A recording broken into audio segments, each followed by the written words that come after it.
श्री गणेशाय नमः। आज हम कर रहे हैं श्री शिव महापुराण के रुद्र संहिता के द्वितीय खंड सती खंड के अध्याय 7 से लेकर 10 तक का अध्ययन और श्रवण, जिसे सुनने से पहले करते हैं भगवत नाम की माला। श्रीमन नारायण नारायण हरि हरि, भजमन नारायण नारायण हरि हरि। तेरी लीला सबसे न्यारी न्यारी हरि हरि। ओम नमः शिवाय, शिवजी सदा सहाय। ओम नमः शिवाय, शिवजी सदा सहाय। ओम नमः शिवाय, शिवजी सदा सहाय। इस अध्याय में हम सुनेंगे संध्या की आत्माहुति, उसका अरुधंती के रूप में अवतीर्ण होकर मुनिवर वशिष्ठ के साथ विवाह करना, ब्रह्मा जी का रुद्र के विवाह के लिए प्रयत्न और चिंता तथा भगवान विष्णु का उन्हें शिवा की आराधना के लिए उपदेश देकर चिंता मुक्त करना। ब्रह्मा जी कहते हैं, नारद, जब वर देकर भगवान शंकर अंतर ध्यान हो गए, तब संध्या भी उसी स्थान पर गई जहां मुनि मेधा तिथि यज्ञ कर रहे थे। भगवान शंकर की कृपा से उसे किसी ने वहां नहीं देखा। उसने उस तेजस्वी ब्रह्मचारी का स्मरण किया जिसने उसके लिए तपस्या की विधि का उपदेश दिया था। महामुने, पूर्व काल में महर्षि वशिष्ठ ने मुझ परमेष्ठी की आज्ञा से एक तेजस्वी ब्रह्मचारी का वेश धारण करके उसे तपस्या करने के लिए उपयोगी नियमों का उपदेश दिया था। संध्या अपने को तपस्या का उपदेश देने वाले उन्हीं ब्रह्मचारी ब्राह्मण वशिष्ठ को पति रूप से मन में रखकर उस महायज्ञ में प्रज्वलित अग्नि के समीप गई। उस समय भगवान शंकर की कृपा से मुनियों ने उसे नहीं देखा। ब्रह्मा जी की वह पुत्री बड़े हर्ष के साथ उस अग्नि में प्रविष्ट हो गई। उसका पुरोडाशम्य शरीर तत्काल दग्ध हो गया। पुरोडाशम्य का अर्थ है यज्ञ भाग। उस पुरोडाश की अलक्षित गंध सब ओर फैल गई। अग्नि ने भगवान शंकर की आज्ञा से उसके स्वर्ण जैसे शरीर को जलाकर शुद्ध करके पुनः सूर्य मंडल में पहुंचा दिया। तब सूर्य ने पितरों और देवताओं की तृप्ति के लिए उसे 2 भागों में विभक्त करके अपने रथ में स्थापित किया। मुनीश्वर, उसके शरीर का ऊपरी भाग प्रातः संध्या हुआ, जो दिन और रात के बीच में पड़ने वाली आधी संध्या है, तथा उसके शरीर का शेष भाग साय संध्या हुआ, जो दिन और रात के मध्य में होने वाली अंतिम संध्या है। साय संध्या सदा ही पितरों को प्रसन्नता प्रदान करने वाली होती है। सूर्योदय से पहले जब अरुणोदय हो, प्राची के क्षितिज में लाली छा जाए, तब प्रातः संध्या प्रकट होती है, जो देवताओं को प्रसन्न करने वाली है।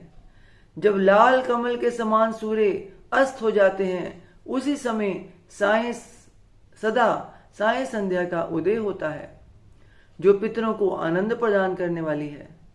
परम दयालु भगवान शिव ने उसके मन सहित प्राणों को दिव्य शरीर से युक्त देहधारी बना दिया। जब मुनि के यज्ञ की समाप्ति का अवसर आया, तब वह अग्नि की ज्वाला में महर्षि मेधातिथि को तपाए हुए स्वर्ण की सी कांति वाली पुत्री के रूप में प्राप्त हुई। मुनि ने बड़े आमोद के साथ उस समय उस पुत्री को ग्रहण किया। मुने, उन्होंने यज्ञ के लिए उसे नहलाकर अपनी गोद में बिठा लिया। शिष्यों से घिरे हुए महामुनि मेधातिथि को वहां बड़ा आनंद प्राप्त हुआ। उन्होंने उसका नाम अरुंधति रखा। वह किसी भी कारण से धर्म का अवरोध नहीं करती थी, अतः उसी गुण के कारण उसने स्वयं यह त्रिभुवन विख्यात नाम प्राप्त किया। देवर्षे यज्ञ को समाप्त करके कृतकृत्य हो वे मुनि पुत्री की प्राप्ति होने से बहुत प्रसन्न थे और अपने शिष्यों के साथ आश्रम में रहकर सदा उसी का लालन पालन करते थे। देवी अरुंधति चंद्रभागा नदी के तट पर ताप सरणे के भीतर मुनिवर मेधातिथि के उस आश्रम में धीरे धीरे बड़ी होने लगी। जब वह विवाह के योग्य हो गई तब मैंने विष्णु तथा महेश्वर ने मिलकर मुझ ब्रह्मा के पुत्र वशिष्ठ के साथ उसका विवाह करा दिया। ब्रह्मा विष्णु तथा महेश के हाथों से निकले हुए जल से क्षिप्रा आदि 7 परम पवित्र नदियां उत्पन्न हुई। मुने मेधातिथि की पुत्री महासाध्वी अरुंधति समस्त पतिव्रताओं में श्रेष्ठ थी। वह महर्षि वशिष्ठ को पति रूप में पाकर उनके साथ बड़ी शोभा पाने लगी।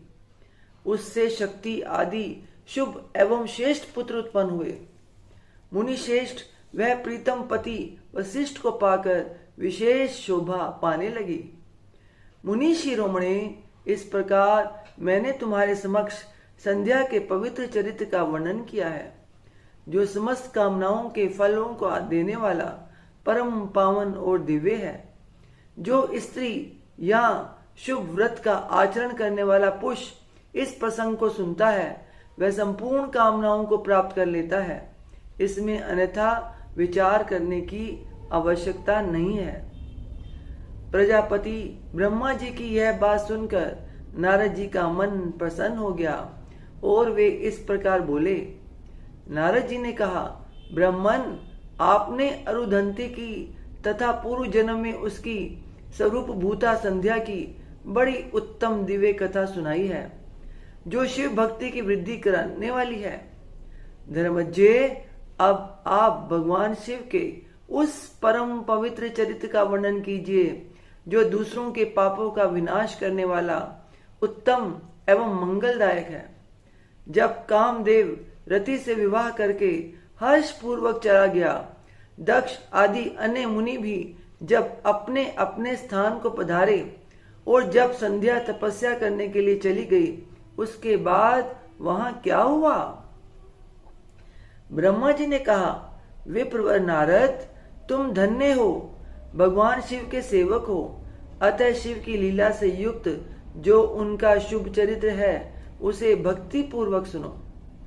तात, पूर्व काल में मैं एक बार जब मोह में पड़ गया और भगवान शंकर ने मेरा उपहास किया, तब मुझे बड़ा शोक हुआ था। वस्तुतः शिव की माया ने मुझे मोह लिया था, इसलिए मैं भगवान शिव के प्रति ईर्ष्या करने लगा।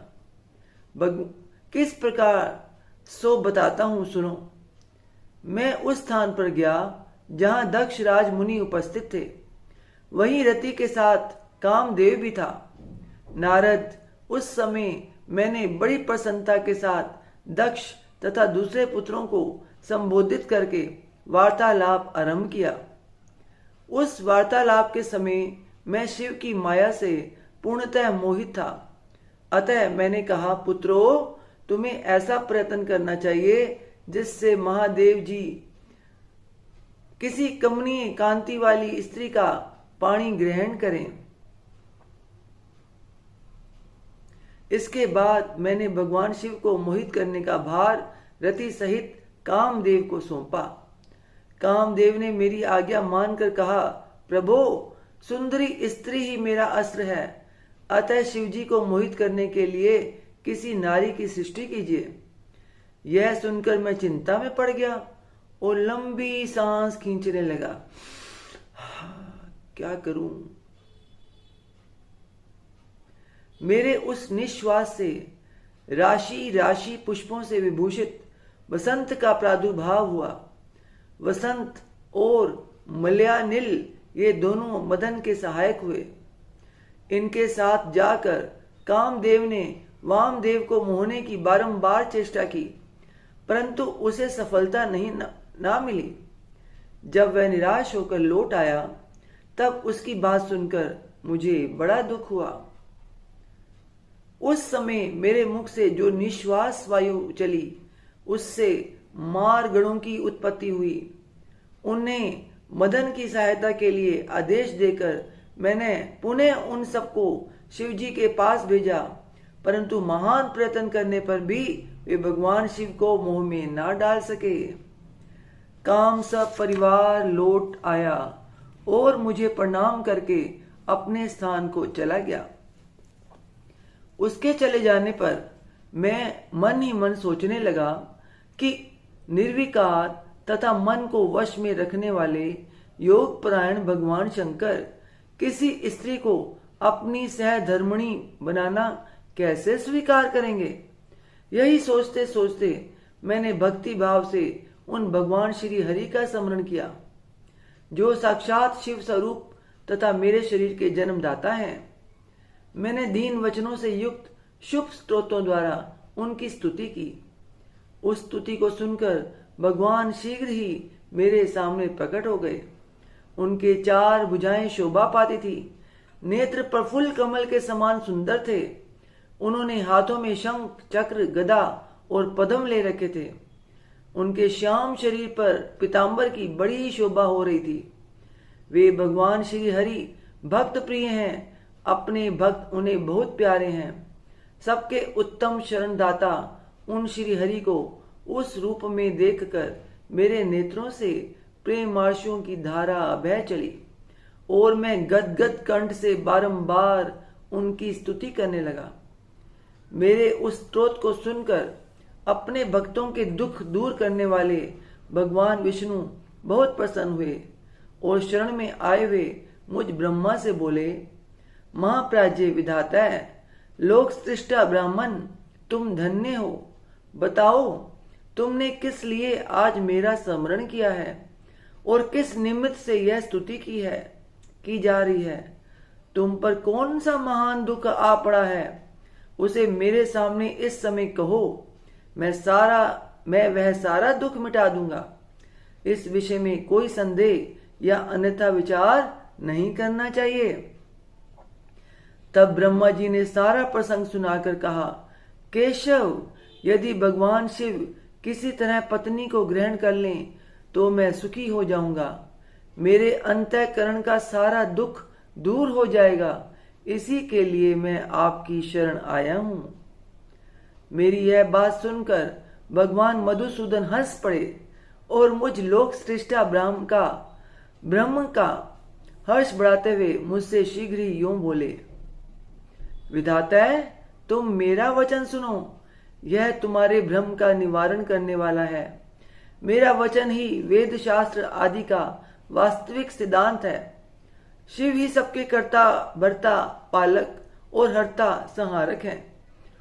वे ही प्रातपर हैं, पर ब्रह्म, परेश, निर्गुण, नित्य, अनिर्देश्य, निर्विकार, अद्वितीय, अच्युत, अनंत, सबका अंत करने वाले स्वामी और सर्वव्यापी परमात्मा एवं परमेश्वर हैं।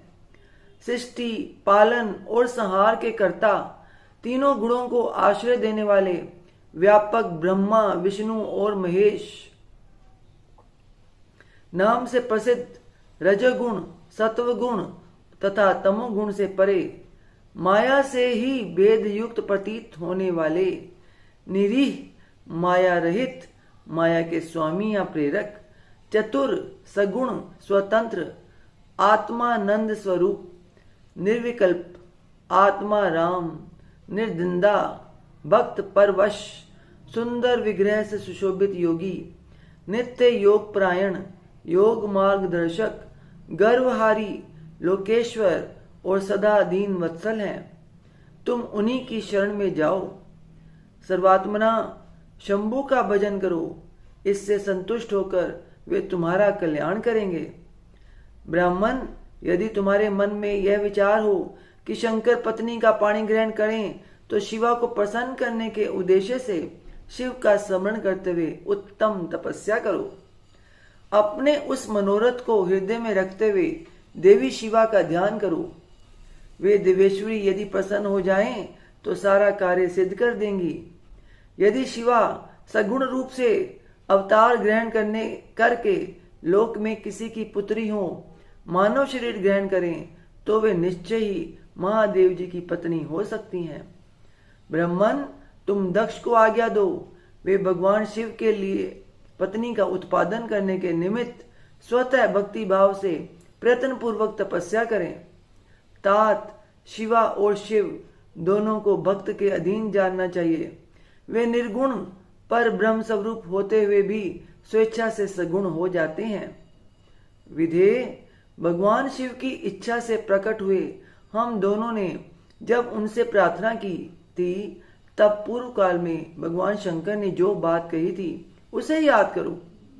ब्राह्मण, अपनी शक्ति से सुंदर लीला विहार करने वाले निर्गुण शिव ने स्वेच्छा से सगुण होकर मुझको और तुमको प्रकट करने के पश्चात तुम्हें तो सृष्टि कार्य करने का आदेश दिया और उमा सहित उन अविनाशी सृष्टिकर्ता प्रभु ने मुझे उस सृष्टि के पालन का कार्य सौंपा। फिर नाना लीला विशारद उन दयालु स्वामी ने हंसकर आकाश की ओर देखते हुए बड़े प्रेम से कहा, विष्णु, मेरा उत्कृष्ट रूप इन विधाता के अंग से इस लोक में प्रकट होगा, जिसका नाम रुद्र होगा। रुद्र का रूप ऐसा ही होगा जैसा मेरा है, वह मेरा पूर्ण रूप होगा। तुम दोनों को सदा उसकी पूजा करनी चाहिए। वह तुम दोनों के संपूर्ण मनोरथों की सिद्धि करने वाला होगा। वही जगत का प्रलय करने वाला होगा। वह समस्त गुणों का दृष्टा, निर्विशेष एवं उत्तम योग का पालक होगा। यद्यपि तीनों देवता मेरे ही रूप हैं, तथापि विशेषतः रुद्र मेरा पूर्ण रूप होगा। पुत्रों, देवी उमा के भी 3 रूप होंगे। एक रूप का नाम लक्ष्मी होगा, जो इन श्री हरि की पत्नी होगी। दूसरा रूप ब्रह्म पत्नी सरस्वती है। तीसरा रूप सती के नाम से प्रसिद्ध होगा। सती उमा का पूर्ण रूप होगी, वे ही भावी रुद्र की पत्नी होगी। ऐसा कहकर भगवान महेश्वर हम पर कृपा करने के पश्चात वहां से अंतर्ध्यान हो गए और हम दोनों सुखपूर्वक अपने अपने कार्य में लग गए। ब्राह्मण, समय पाकर मैं और तुम दोनों सब पत्नीक हो गए और साक्षात भगवान शंकर रुद्र नाम से अवतीर्ण हुए। वे इस समय कैलाश पर्वत पर निवास करते हैं। प्रजेश्वर, अब शिवा भी सती नाम से अवतीर्ण होने वाली हैं, अतः तुम्हें उनके उत्पादन के लिए ही यत्न करना चाहिए। ऐसा कहकर मुझ पर बड़ी भारी दया करके भगवान विष्णु अंतर्ध्यान हो गए और मुझे उनकी बातें सुनकर बड़ा आनंद प्राप्त हुआ। इति श्री अध्याय 7 से 10। ओम तत्सत।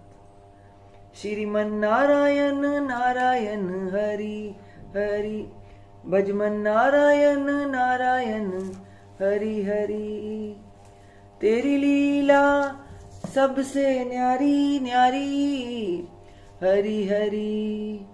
ओम नमः शिवाय, शिवजी सदा सहाय। ओम नमः शिवाय, शिवजी सदा सहाय। ओम नमः शिवाय, शिवजी सदा सहाय। ओम नमः शिवाय, शिवजी सदा सहाय। हे ईश्वर, आपकी बच्ची से आपकी पूजा अर्चना करने में, आपकी कथा उच्चारण करने में कोई गलती हो गई हो, किसी शब्द का उच्चारण गलत हो गया हो, तो अपनी बच्ची समझकर क्षमा कीजिएगा। अपना आशीर्वाद भरा हाथ, अपनी कृपा दृष्टि हमेशा हम सब पे बनाए रखिए। बोल सांचे दरबार की जय। जयकारा शेरों वाली दा। बोल सांचे दरबार की जय। जयकारे वाले नु मिठिया मुरादा। बोल सांचे दरबार की जय। जय माता दी, जय माता दी, जय माता दी।